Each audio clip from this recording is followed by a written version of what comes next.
안녕하세요. 아나운서 김사영입니다. 대표적인 금융중심지의 경쟁력 지표죠. 영국 글로벌 컨설팅 전문기관인 GN이 발표하는 글로벌 스마트 센터 지수 SCI에서 부산이 세계 77개 도시 중 19위에 올랐는데요. 국내에선 서울을 제치고 1위를 차지한 셈입니다. 이렇게 보기엔 지속적으로 성장하고 있는 것 같은데요. 오늘은 그 실정이 어떠한지 한국자산관리공사 경윤호 감사와 이야기 나눠보겠습니다. 감사님 안녕하세요. 예, 안녕하세요.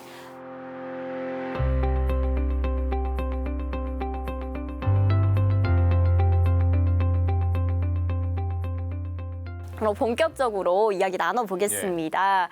부산 금융지 조성이 내년이면 15년 차를 맞이합니다. 그동안의 성과는 어떤가요? 금방 GN 그 지표를 말씀해 주셨는데요. 국제적으로 보면 부산이 미래 가능성 있는 금융 중심지로 보는 그것이 바로 성과라고 얘기를 할 수 있습니다. 그리고 그 문현동에 BIFC가 설립이 되고 또 그 안에 입주 기업들이 들어왔습니다. 금융 공기업이 10개쯤 되고요. 그다음에 민간 금융회사 합쳐서 한 33개 기관이 들어와 있는데요. 한 400여 명 정도의 그 금융 종사자들이 근무하고 있는 것으로 알고 있습니다. 그래서 그런 그 외형적인 부분들, 금융 공기업이 들어와서 부산에 정주하고 있다는 것, 이것도 큰 성과라고 할 수 있겠습니다. 그래서 그 금융 중심지인 그 BIFC를 중심으로 해서 앞으로 부산의 그 명실상부한 실질적인 금융 중심지로서의 성장을 할 수 있는 그런 토대를 만들었다, 이렇게 보시면은 좋을 것 같습니다. 이렇게 설명을 들으면은 허점을 잡을 게 전혀 없는 것 같은데 이 현 상황의 문제점이 또 따로 있을까요? 굉장한 문제점이 있죠. 실제로 내년이면 15년인데요. 통계청에서 발표를 한 2019년 통계를 보면요. 부산이 금융산업에서 대한민국에서 차지하고 있는 그 매출 순위는 5.6%에 불과합니다. 서울이 한 46%가 되고 경기도가 한 16% 이렇게 되는데 부산은 아직도 5.6%고요. 그거는 최근 10년간의 통계가 거의 아주 그 일정하게 그렇게 나와 있는 것을 보면 아직까지는 부산이 금융 중심지로서 실질적인 성과는 거두지 못하고 있다, 이렇게 생각이 됩니다.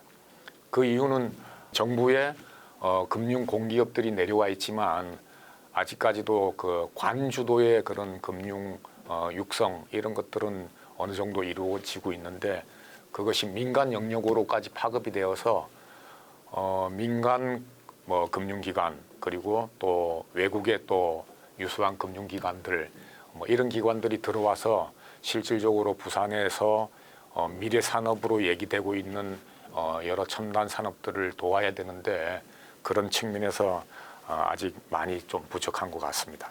이게 매출 순위가 5.6%라는 게 좀 충격적인 것 같은데요. 그렇다면 앞으로 어떻게 해야 할까요? 당연히 그 부산에 계신 분들, 부산의 각 그 경제 주체들, 운영 주체들께서 조금 더 절박감을 가지고 이런 문제에 대해서 대해야 될 것 같고요. 그 과제로 본다면은 우선 그 부산 금융 중심지가 활성화되는 것이 이게 중앙정부의 과제다, 이렇게 설정되는 것이 가장 중요합니다. 중앙정부에서 수도권 1극 체제로서 더 이상 대한민국을 발전시키는 것이 어렵다, 이렇게 깨닫고 부산 또 대구, 호남 이렇게 다극화 체제로 대한민국을 운영하고 발전시켜야 대한민국이 더욱더 성장할 수 있거든요. 여태까지 대한민국은 선진국이 되었죠. 그러나 선진국에서는 가장 순위가 꼴찌 정도 되지 않을까 이렇게 싶은데요. 그거는 다른 나라를 잘 따라해서 패스트 팔로우를 해서 우리가 그런 성과들을 거두어낸 건데 이제는 그게 아니고 선도국가, 즉 퍼스트 무버가 되어서 더욱더 대한민국을 세계에서 가장 잘 사는 그런 나라가 되도록 만들어야 되는데 그렇게 하기 위해서는 수도권 1극 체제로서는 좀 힘에 부치잖아요. 중앙정부에서 부산을 국제적인 금융 허브로 반드시 육성을 시켜야 대한민국이 더욱더 발전한 선도 국가로서의 선진국이 될 수 있겠다. 저는 그렇게 생각을 합니다. 그렇게 되기 위해서는 중앙정부가 부산 금융 중심지를 추진할 수 있는 실질적인 그 중앙행정기구로서의 행정기관을 만들고요. 그 행정기관에다가 각종 규제도 풀고 그다음에 국내외 금융기관을 유치할 수 있는 그런 장려 정책도 펴고 그리고 또 아주 그 디테일한 그런 행정력을 집행하는 그런 기구가 먼저 되어야 된다 이렇게 생각을 합니다. 이렇게 감사님께서 네거티브 규제를 비롯해서 아주 중요한 얘기들을 해주신 것 같은데요. 또 해외 사례들을 패스트 팔로우하는 것도 중요하다라고 말씀을 해주셨잖아요. 그렇다면은 저희가 해외 사례를 안 볼 수 없을 것 같아요. 해외는 또 어떻게 이루어지고 있나요? 우선 뭐 금융 중심지 즉 국제 금융 허브가 형성된 그런 그 경로가 두 가지가 있습니다. 뉴욕, 런던 혹은 또 서울처럼 이렇게 역사적으로 자연적으로 경제 성장을 하다가 역사적으로 형성된 그런 금융 중심지가 있고요. 샌프란시스코나 두바이 같은 그 사례처럼 정책적으로 육성을 한 그런 정책적인 금융 중심지가 있는데요. 부산이 따라가야 될 모델은 바로 그 정책적으로 육성을 한 그런 국제 금융 허브 이런 경로를 본받아야 될 거라고 보는데요. 네. 샌프란시스코는 뭐 우리 잘 알잖아요.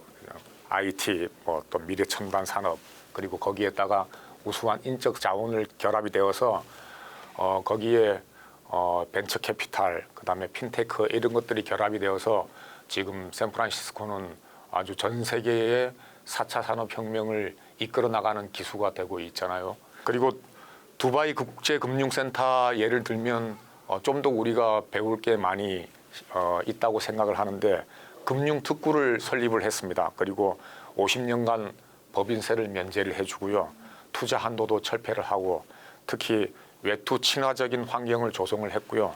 IT 스타트 기업 지원을 굉장히 확대를 하고 있습니다.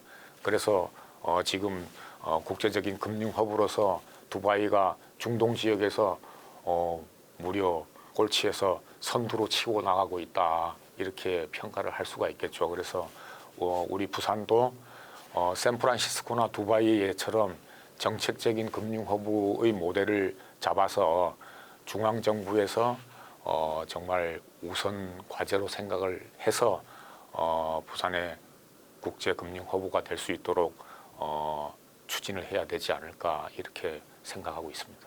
정책적 형성이 우리나라에 도입하는 게 좋겠다라고 말씀하시면서 샌프란시스코와 두바이의 사례들을 말씀해 주셨는데요. 이 중에서도 꼭 하나 시급하게 들여와야 한다면은 어떤 게 제일 먼저 들어오면 좋겠습니까? 우선 뭐 두바이처럼 금융 특구를 좀 더 추진해야 된다. 지금 중앙 정부에 의해서 부산이 14년 전에 금융 중심지로 선정이 되었거든요. 그런데 구체적인 행정력이나 실행력 이런 부분에 있어서는 아직까지 좀 추상적이고 미흡하고 부족한 점이 많습니다. 그래서 금융 특구로 좀 지정을 하고 그 금융 특구를 운영할 수 있는 중앙의 행정기관을 설립을 해서 규제, 유치, 지원, 활성화 이런 것들을 해나가는 것이 좋지 않을까 이렇게 생각을 합니다. 네, 이렇게 정책적으로 형성하는 것도 무엇보다 중요한 것 같은데요. 이야기를 듣다 보니까 부산 시민의 관심도 무엇보다 필요한 것 같습니다. 우리가 할 수 있는 일에는 어떤 것들이 있을까요? 우선은 뭐 시민들뿐만이 아니라 부산의 여러 그 행정, 경제 주체들이 좀 절박감을 많이 좀 가졌으면 좋겠다 이렇게 생각을 합니다. 지금은 관광 도시로 또 기후가 너무 좋아서 많은 분들이 찾고 또 전 세계에 많은 그 사람들이 부산을 찾아와서 아주 도시가 활성화된 것이 지금 우리 현재의 부산이 아닌가 생각이 들고요. 어떤 뭐 혹자처럼 부산이 뭐 노인과 바다의 도시처럼 퇴행된 도시로 되어간다 이렇게 얘기하는 분들도 있지만 그런 것은 아니고요. 굉장히 미래지향적인 도시라고 생각을 하고 있습니다. 그래서 부산 시민들이 부산에 먹고 살 수 있는 미래 비전을 당길 수 있는 그런 그 과제가 무엇이냐 이렇게 좀 생각을 해본다면 저는 제일 먼저 디지털 특화 금융 허브가 되지 않을까 이렇게 생각을 하는데요. 그거는 기존에 우리가 생각해왔던 해양 금융, 그다음에 파생 금융 뭐 이런 중심지였다가 앞으로 AI, 빅데이터, 블록체인, 배터리 뭐 이런 것들을 좀 넣어서 부산이 첨단 미래 디지털 금융 특구로 만드는 것이 제1 과제인 것 같습니다. 그래서 시민들께서 이런 부분에 대해서 공감을 하고 그리고 이것이 우리가 반드시 이루어 나가야 되는 과제다 이렇게 생각을 해서요. 포럼 같은 것도 만들고 또 관련된 그 부산 시민의 기구 같은 것도 만들어서 전 부산 시민들의 목표를 좀 이렇게 모아나가는 희망을 모아나가는 그런 운동들이 좀 필요하지 않을까 그렇게 생각을 합니다. 감사님이 지금까지 말씀해 주신 것들이 실현되기 위해서는 무엇보다 부산 시민분들의 관심이 중요한 것 같습니다. 이렇게 관광도시로서도 성장을 하고 있지만 디지털 특화 금융허브에도 관심을 기울여 주셨으면 좋겠습니다. 그럼 마지막으로 소감 한 말씀 부탁드립니다. 제가 부산의 한국자산관리공사 즉 캔코 감사로 내려온 지가 벌써 한 11개월째가 돼가고 있는데요. 부산이 뭐 제 고향입니다. 그래서 각별하게 고향에 대한 애정이 있는 건 사실인데요. 그런 차원에서 이 부산을 보면은 중앙과의 네트워크가 아직까지는 많이 좀 부족하다 이런 생각을 하고 있습니다. 우리 부산이 뭐 광역시로서 또 제2도시로서 항만도시, 관광도시 그리고 또 그 해운도시로서는 뭐 세계에서 뭐 몇 번째 가라면 서울만큼의 큰 도시인데 이런 도시가 발전되기 위해서는 이런 도시들을 운영하는 주체들이 글로벌 스탠다드를 가지고 있어야 된다고 생각합니다. 그러나 지금은 부산 스탠다드만을 가지고 있고 거기에 좀 안주하는 것이 아닌가 하는 그런 점에서 좀 안타까움이 많이 있고요. 대한민국 스탠다드, 나아가 글로벌 스탠다드를 부산을 운영하는 주체들이 가지게 된다면 부산이 가지고 있는 자원들을 그분들의 역량과 결합이 되어서 충분히 부산이 대한민국의 앞날을 이끌 수 있는 그런 선도 도시가 될 수 있다고 생각을 합니다. 네, 글로벌에선 더 나아가 글로벌 스탠다드 기준을 가지는 게 무엇보다 중요한 것 같습니다. 오늘 이렇게 좋은 말씀 감사합니다. 지금까지 한국자산관리공사 경윤호 감사와 유익한 시간을 가져봤는데요. 앞으로도 여러 사회 문제를 비롯한 다양한 주제로 찾아뵙겠습니다. 지금까지 아나운서 김사영이었습니다.